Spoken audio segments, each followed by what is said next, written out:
அண்மைச் செய்தி. நெல்லையில் அக்காவை காதலித்த ஐடி ஊழியரை தம்பி வெட்டி கொலை செய்த சம்பவம் பெரும் பரபரப்பை ஏற்படுத்தியிருக்கிறது. இந்த நிலையில் 2 எஸ்ஐக்கள் பெயர் சேர்க்கப்பட்டிருப்பதாக அண்மை தகவல் வெளியாகியிருக்கிறது.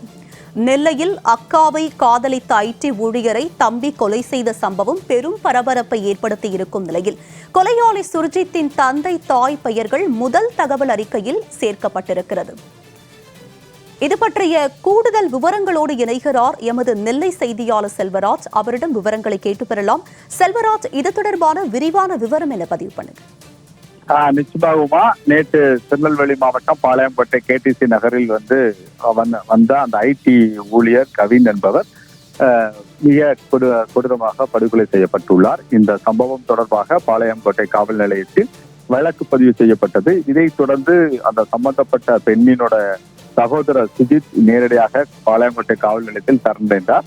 அவர் அப்போது பல்வேறு வாக்குமூலத்தை தெரிவித்திருந்தார். ஏற்கனவே தன்னுடைய சகோதரியை மிக அதிகமாக இவர் காதலிப்பதாக தெரிவித்து தனக்கான பல்வேறு டார்ச்சர் கொடுத்ததாக, அதனால் மனவேதனை அடைந்த எனது சகோதரி தன்னிடம் நடந்த தகவலை தெரிவித்ததன் பேரில் அவர் மீண்டும் தனது சகோதரியுடைய மருத்துவமனைக்கு, சித்த மருத்துவமனையில் உள்ள சிகிச்சை பெற வரும்போதுதான் அவரை அழைத்து சென்று தான் அவரை அர்வாளால் வெட்டி கொலை செய்ததாக பரபரப்பான வாக்குமூலத்தை அறிவித்திருந்தார். இந்த நிலையில் சுஜித்தின் தந்தை சரவணகுமார் மற்றும் தாய் கிருஷ்ணகுமரி ஆகிய இருவரும் அந்த எஃப்ஐஆர் என சொல்லக்கூடிய குற்ற பட்டியலில் சேர்க்கப்பட்டுள்ளனர். இந்த சம்பவம் தொடர்பாக கொலை வழக்கு உள்ளிட்ட 6 பிரிவின் கீழ் வழக்கு பதிவு செய்யப்பட்டுள்ளது. சுஜித்தின் தாயார் கிருஷ்ணகுமரி திருநெல்வேலியில் உள்ள மணிமுத்தார் பட்டாலியன் சார்பு ஆய்வாளராக பணிபுரிந்து வருகிறார். அதே போல தந்தை சரவணன் ராஜபாளையம் பட்டாலியன் சார்பு உதவி ஆய்வாளராகவும் பணியாற்றி வருவது குறிப்பிடத்தக்கது. தொடர்ந்து இந்த இருவர்களிடம் தற்போது முதல் தகவல் அறிக்கையின் கீழே அவர்கள் வழக்கு பதிவு செய்யப்பட்டுள்ளார்கள்.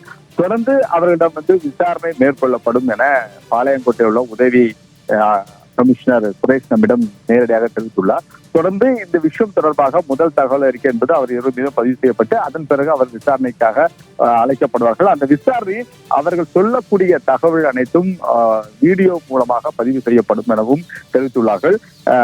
ஒரு வாலிபரின் படுகொலை செய்யப்பட்ட சம்பவத்தில் தந்தை, தாய் ஆகிய இருவரும் உதவி ஆய்வாளராக இருக்கக்கூடிய நிலையில் அவர்கள் இருவர் மீதும் தற்போது போலீசார் வழக்கு பதிவு செய்யப்பட்டுள்ள சம்பவம் பெரும் பரபரப்பை ஏற்படுத்தியுள்ளது.